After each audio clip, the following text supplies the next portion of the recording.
कंस का कलेजा कांप गया, रथ से फूट पड़ा, म्यान से तलवार खींच ली, देवकी के सर के बाल पकड़े, रथ के नीचे पटक दिया और चोट तलवार लेकर के देवकी को मारने के लिए झपटा बसते। मारना है तो मुझे मारो, देवकी को मत मारो। देवकी कहने लगी भैया मारो तो मुझे मारो, लेकिन मेरे प्रिया को मत मारो। उसी समय बसदेव जी कहने लगे कंस तो मैं अपनी बहन से शिकायत है कि इसकी संतान से। जवाब दिया इसकी संतान में तो वो आत्मा बेटा है जो मेरी मौत बन के आएगा। उसी समय बसदेव ने कहा कंस मैं तुम्हें वचन देता हूं तुम्हारी देवकी बहन से जो भी बच्चा पैदा होगा वो मैं तुम्हारे हवाले करता जाऊंगा और तुम उसे मार दे जाएगा। तो देवकी को नहीं मारा और कंस ने देवकी और बसदेव को पकड़ के अपने कारागार में डाल दिया। कारागार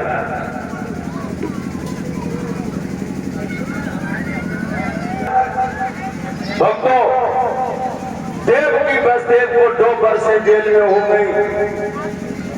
2 वर्ष के बाद एक बेटा पैदा हुआ जैसे बसदेव भी लेकर कंस के पास जाते हैं, लेकिन कंस को दया आ जाती है और कंस ने बसदेव से महाराज तुम्हारे 7 वर्षों से मेरी कोई दुश्मनी नहीं,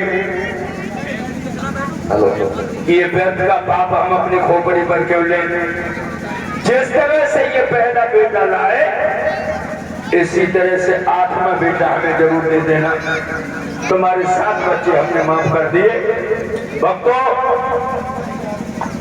वो बच्चा वापस कर दिया, लेकिन देवर्षि नारद जी ने उल्टा पाठ बढ़ाया कंस को। कंस आग बबूला हो गया, दंडनाता हुआ काल कोठरी में पहुंचा। अब मांस का लूथरा देवकी की गोदी से छीन लिया, पैर पकड़ लिया और जो दीवार में मारा बच्चे की चीख निकल गई। उस जेल खाने की कोठरी में बोटियां उन मांस की बोटियों को और उन हड्डियों को अपनी चुनरिया में बीन के रखने लगी और उन बोटियों पर ओट रख करके बहुत देर तक देवकी सशक्ति रही, रोती रही जेल में। श्री सुखदेव जी कहने लगे हे राजन परीक्षक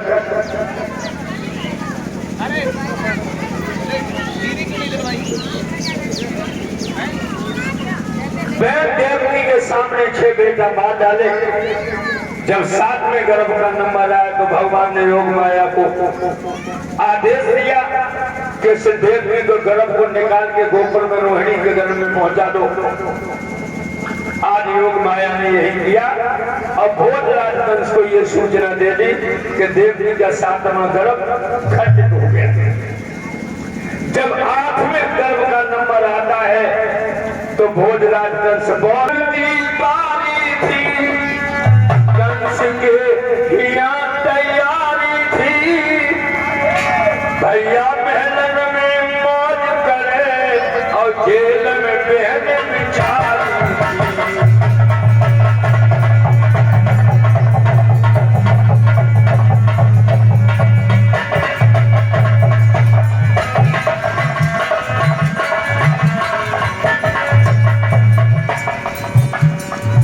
तलवार भाले बंदूकें पर्चियां सजाई जाने लगी।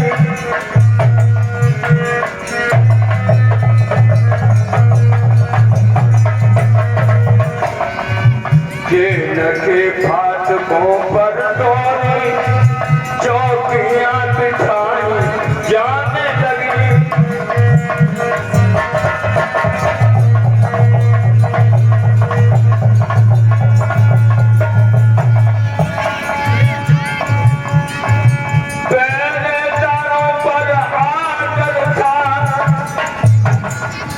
बस खबरदार होशियार रहो, घूमते रहो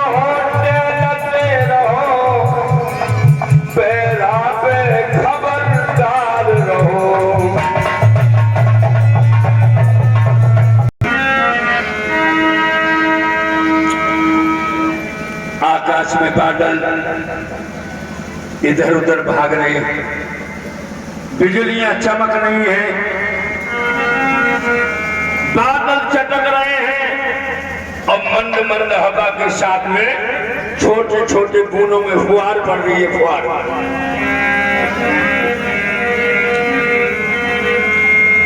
वो अर्ध निशाघन घोर घटा